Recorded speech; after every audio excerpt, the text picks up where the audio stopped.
Welcome to ASHA's Sex Plus Health podcast. I'm Martha Kempner. January is Cervical Health Awareness Month. The American Cancer Society recently released new guidelines for cervical cancer screening that include HPV testing with self-collected samples. We invited Dr. Rebecca Perkins from Tufts University Medical School to talk about what's different in these new guidelines and how self-collection can help get more women screened. Dr. Perkins, thank you so much for being here. So can we start with you just introducing yourself and telling us what work you've done in HPV? And also, can you explain the Enduring Guidelines Committee to us? Sure. So my name is Rebecca Perkins. I'm a professor of obstetrics and gynecology at Tufts Medical Center. I've been working in HPV for a couple of decades now. It is a wonderful place to do research because there's so much happening in prevention of cervical cancer and other HPV-related cancers. I've been working with ASCCP for many years, as well as the American College of OBGYN and the American Cancer Society.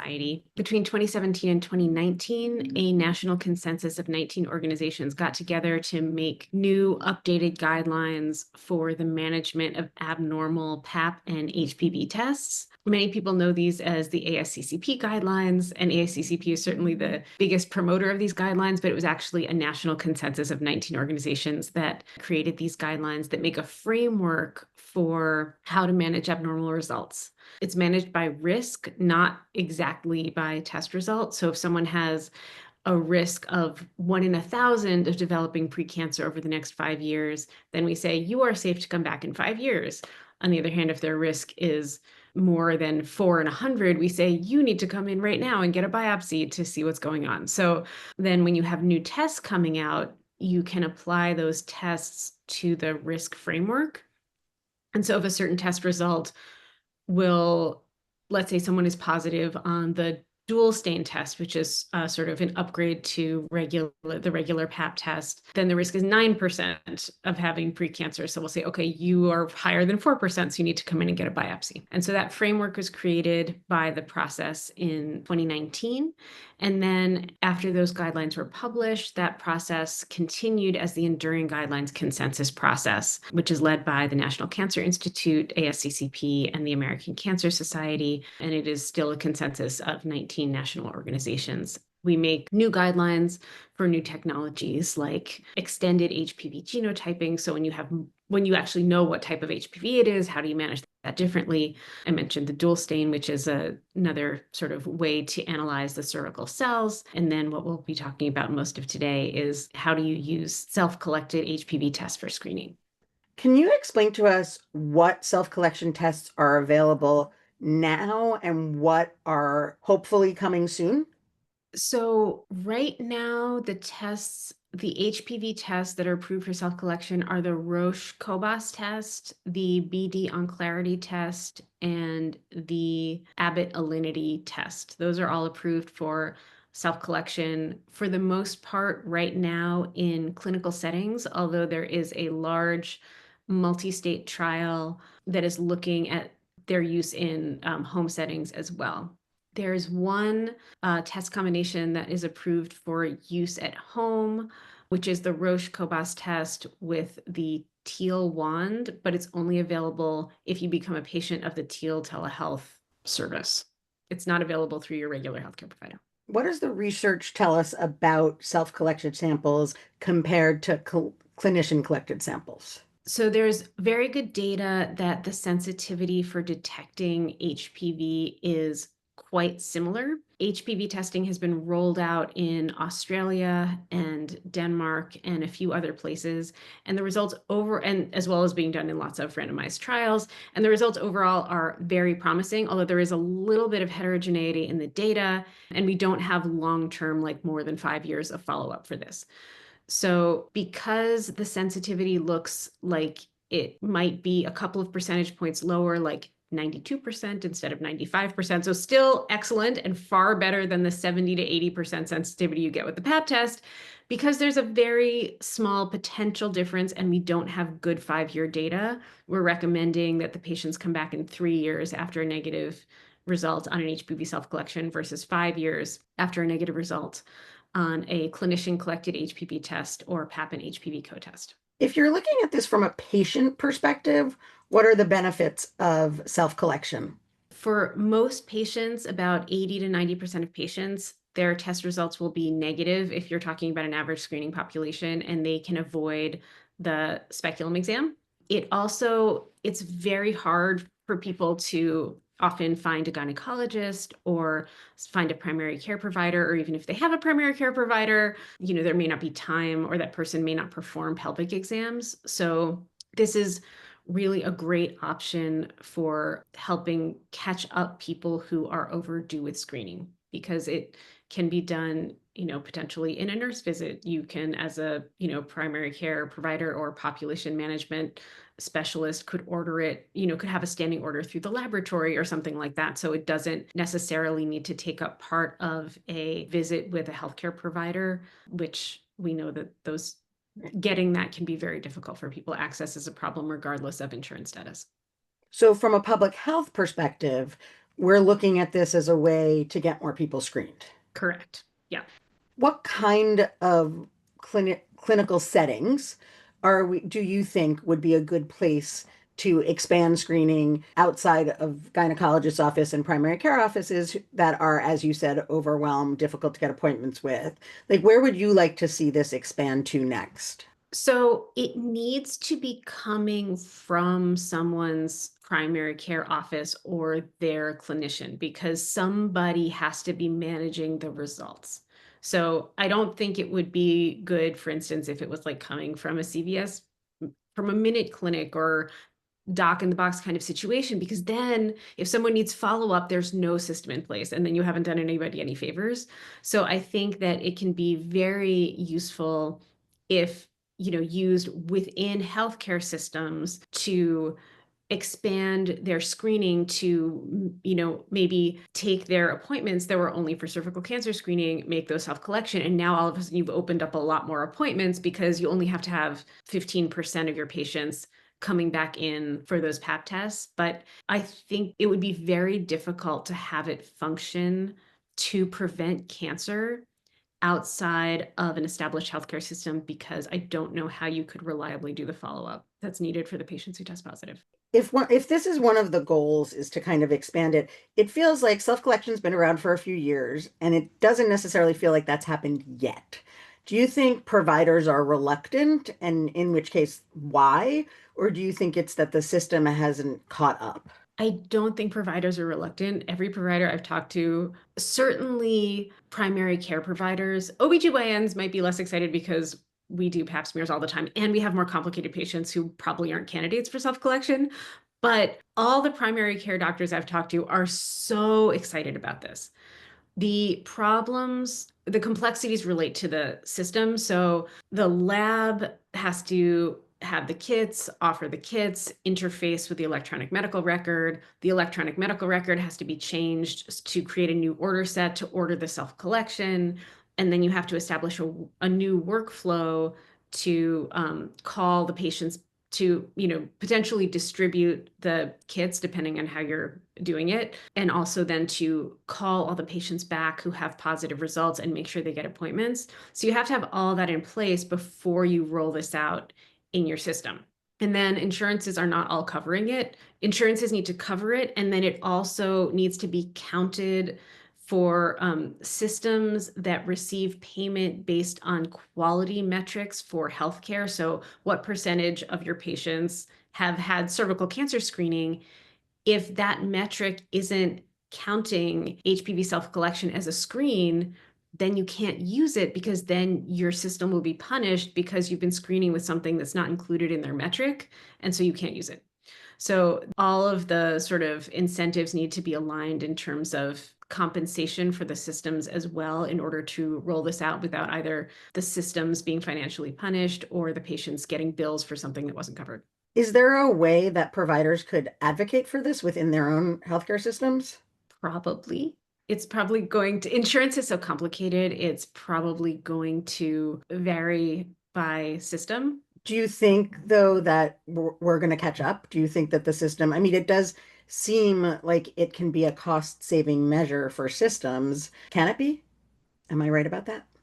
I think it is cost effective for the healthcare system as a whole because, for instance, Kaiser Permanente, which is a self-contained healthcare system, has been doing self-collection for 2 years. And Hmm. so if you have all of the incentives aligned, it is definitely cost effective. Sometimes in systems where, the insurance is not working, where the incentives of the insurance company and the incentives of the healthcare system may not be the same goals, then you have a lot more difficulty getting things covered.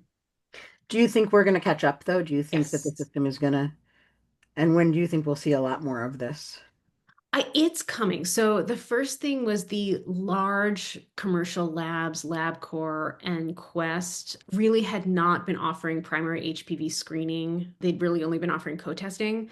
But with the advent of self-collection, both of those large laboratories are starting to offer self-collection. And I think there will be enough demand that the insurance companies start to catch up.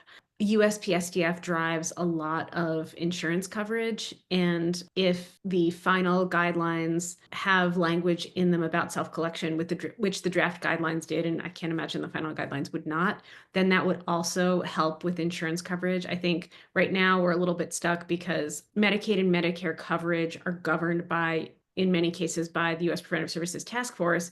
And we're stuck back with the 2018 guidelines right now because those have been in revision for a long time, but the final are not out. So I Hmm. think it definitely will happen.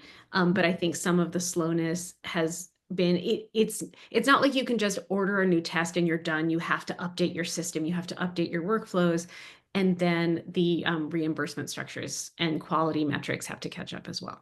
So you mentioned the guidelines, the task force guidelines, but the American Cancer Society just came out with new guidelines. Can you explain the kind of what the new guidelines say that's a little bit different than what the old guidelines said? Yes, so the American Cancer Society updated their guidelines for cervical cancer screening in December of 2025. And I'm just going to review all of the guidelines and I'll tell you what's new. So, the American Cancer Society recommends screening with HPV testing, and the update is that you can use self collection. And they recommend starting screening at 25. The reason to start screening at 25 is HPV vaccination is absolutely fantastic at protecting young adults from cervical cancer. So now that we have such a large proportion of the population having been vaccinated, screening below the age of 25 doesn't make a lot of sense because studies in the US have shown a huge decrease in cervical precancers and cancers in that age group. And in countries with even higher vaccination rates, like Scotland, has not diagnosed a cervical cancer case in anyone who was vaccinated on time as an adolescent. So the reason for the age shifting from 21 to 25 is because vaccination is great. And the girls who got vaccinated are now aging into screening and you're not going to find anything. So why are you torturing them? The American Cancer Society has adopted the guidelines from the Enduring Guidelines consensus process. And so they recommend HPV testing with a clinician as preferred because of the logistical things we talked about earlier, in that if it's positive, the lab can just do the sample, it can just run the sample because the cells are from the cervix versus the patient having to come back if the sample is from the vagina. And also that if the test is negative on a self-collection, you should come back in 3 years, versus if it's negative on a clinician collection, you should come back in 5 years.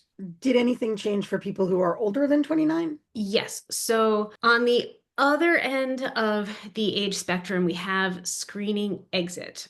So a lot of people will have the number 65, the age of 65 in their minds for screening exit. But the guidelines for screening exit, which were developed in 2012, were extremely complicated. They said, okay, when someone is 65, look back at their medical record, make sure that they have at least 2 negative HPV tests or 3 Pap tests over 10 years and no abnormals and no history of precancer in 20 to 25 years and no HIV and immunosuppression, blah, blah. And so basically, it was requiring clinicians to do this very complicated, not reimbursed, and frankly, not even possible in most people don't even have that amount of data in the medical record that people can see. And so basically nobody did it.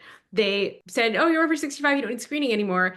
And What happens is about 25% of our cervical cancers occur in women over the age of 65, and the mortality is double because it's diagnosed late. This is bad because it's still preventable. And we also are doing fewer hysterectomies, so we have more women aging with their uterus in place, which is going to make more cervical cancers because if you have a cervix, it can get cancer. If you don't have a cervix, you can't get cancer. So all of these great minimally invasive treatments we have that help so many women avoid hysterectomy do leave them with an organ in their body that can get cancer later on. So we have to exit people better. And so the American Cancer Society's new guidelines make this simpler. They say, do an HPV test or co-test at 60, do an HPV test or co-test at 65, and then if that's negative, your patient can probably exit, with some caveats that if someone has an organ transplant or HIV or a history of cancer or precancer, they shouldn't, but pretty much everybody else can.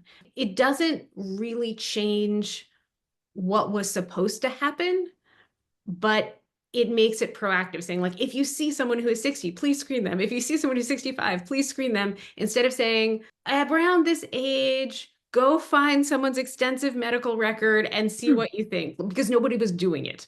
And what we actually found when we looked at women between the ages of 64 and 66 was that 2/3 of them did not have enough screening to meet exit criteria. So basically, they were underscreened. And then when we looked at the medical record, the vast majority of women didn't have enough information in the medical record that even if you tried to do your due diligence and look for it, you wouldn't be able to find what you needed. So because those guidelines were just not able to be implemented, we kept the spirit, but changed the letter and made it proactive. Screen at 60, screen at 65. Okay, so we have some changes to the younger generation, some changes to the older generation. For those of us in the middle, are there any changes? The only change that's throughout all ages is self-collection is an option. And the screening at 25, the starting screening at 25 is not new in this update. That was in the 2020 guidelines, but I will say it hasn't been adopted very much. So, Are worth reiterating. And is that, do you think, because the task force hasn't weighed in yet, so insurance hasn't changed, or is that because it just takes a while for kind of the guidelines to trickle down to all providers on the ground? So I think it's partly because the task force hasn't weighed in, partly because the American Cancer Society guidelines are not as widely known about as other guidelines. But what we also see is happening, which is another reason to use HPV testing in this age group, is the 21 to 29-year-olds are not screening. Like they're voting with their feet, and their screening rates are declining year over year. And so I think it is important when you get a 21 to 29-year-old in your office to make sure that they do get screened with the most effective test, which is an HPV test and not a pap test. Also, I think it doesn't make sense to require a speculum exam for screening for people ages 21 to 29, but then allow them to start self-collection at 30, because I think that's going to make the 21 to 29-year-olds even less likely to screen if they aren't able to do a self-collection until they're 30. So I hope that the HPV test collection at the age of 25 will be part of the USPSTF revised guideline when it comes out, and I'm glad to see it as part of the American Cancer Society guideline. Just to clarify, to make sure that I understand, between 21 and 25, you wouldn't use self-collection, you wouldn't use HPV, you'd just do a pap if they were in your office, or what? So right now, if you have someone between the ages of 21 and 24, if you're following American Cancer Society guidelines, you don't screen them for cancer. If you're following USPSTF guidelines, you would screen them using a pap test. Okay. Between the ages of 25 and 29, if you have someone in your office and you are using the current USPSTF guidelines, you would say that they need to have a pap test, and an HPV test is not an option for them. But if you're using American Cancer Society guidelines, then you would recommend screening them with an HPV test. And you can use self-collection. And the younger women tend to be very comfortable with self-collection for STD screening and all of the other things. So, and we grew up sticking Q-tips up our noses for COVID. I think everyone's getting a little more comfortable with the general concept of testing ourselves for things. yeah. And so I think that having the self-collection option for people ages 25 and over will be very important to maintain screening coverage in that age group. Do we have an idea why 21 to 29-year-olds aren't getting screened? Has there been any research done to kind of, figure out what it is that's preventing them? I don't have the answer to that question. I can, Feels like a very health conscious generation in a way. yeah, I don't know if it has to do with access. I don't know if it has to do with habits. Like people who are, over 30 are much more of the generation where you had to come in every year for your annual PAP and you had to get your PAP to get your birth control pills and all of those things, which are no longer a thing. And so I think it's just because it's recommended less often, because it's harder to find a provider, and because it's no longer tied to other health services that people in that age group really want, like birth control and STI screening, which can now be done by urine and all of those things, I think it just falls through the cracks a lot more. Just a couple more questions. Just one personal question. You said you loved working in HPV because there's so much stuff going on. What are you really excited about right now? So there's just a lot of new knowledge about how to use HPV testing. And then there's a lot of work and development with better ways to manage the positive results, because our goal is always to find people who have precancer so we can treat them and then people don't get cancer. And I mean, cervical cancer is the most preventable cancer because we know that if someone has a precancer and you don't treat them, about half of them will develop a terrible cancer over the next like 10 years. And if you treat them, the risk is less than 1%.